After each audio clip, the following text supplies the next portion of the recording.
Well, I almost forgot to record. Took the front cover piece off for my radiator. Took one of the hoses off. Lucky it's only a little fluid in there. Well, I ain't gotta drain too much. I'm oiling them down with penetration oil. That pretty much does the trick. But what I just discovered is the radiator just sits in there. No bolts, nothing, just sits in there. Wow. Crazy, ain't it? All right. Well, it's gonna get changed. Might get changed later. Alright, I drained the radiator. Now, disconnecting the lines.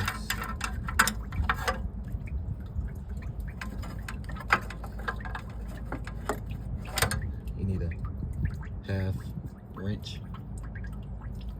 half-inch wrench to get the nuts off.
Now that we got the radiator completely unhooked, now it's time to just pull it on out.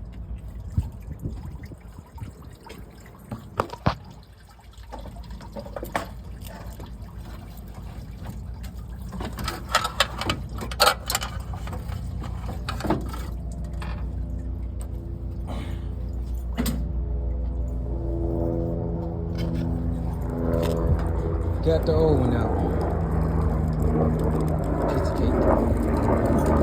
Actually, here's the release valve. I just ain't want to get up under there and drain it.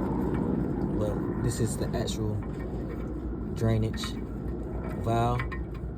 So you're always gonna have a drain valve. That is it. I just did it the faster way in the more messier way, but that is it. All right, went and picked up the new radiator. Got the new radiator. It's about to go in. Let's chow down.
tube.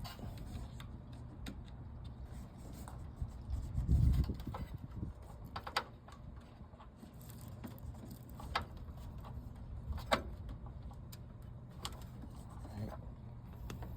That's on, that's on, let me see.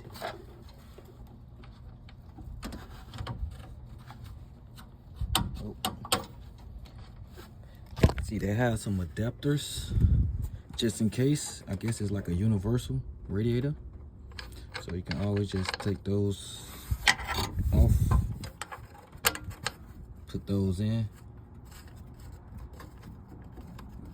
Like I said, those adapters like universal, so if you got bigger lines or anything, you also can use the adapters. But one thing I did notice, the drain tube is right here versus down there that it used to be. So yeah, that's something new about it. Take this other adapter off. You can save those adapters for something you might need later in the future. But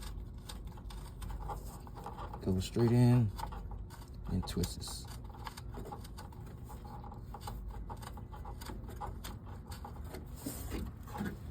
Let me level this out.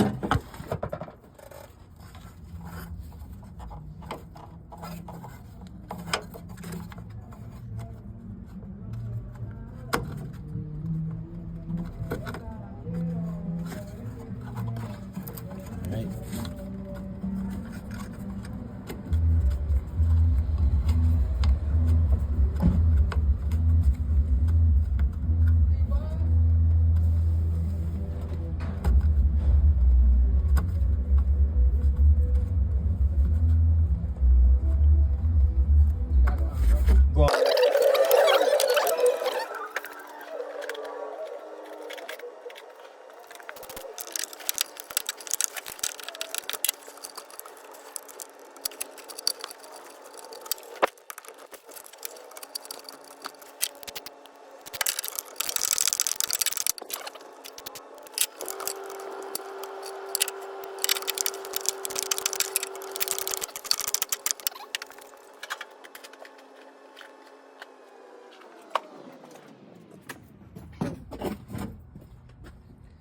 Now time to tighten these. Like I said, you need a 1/2 inch.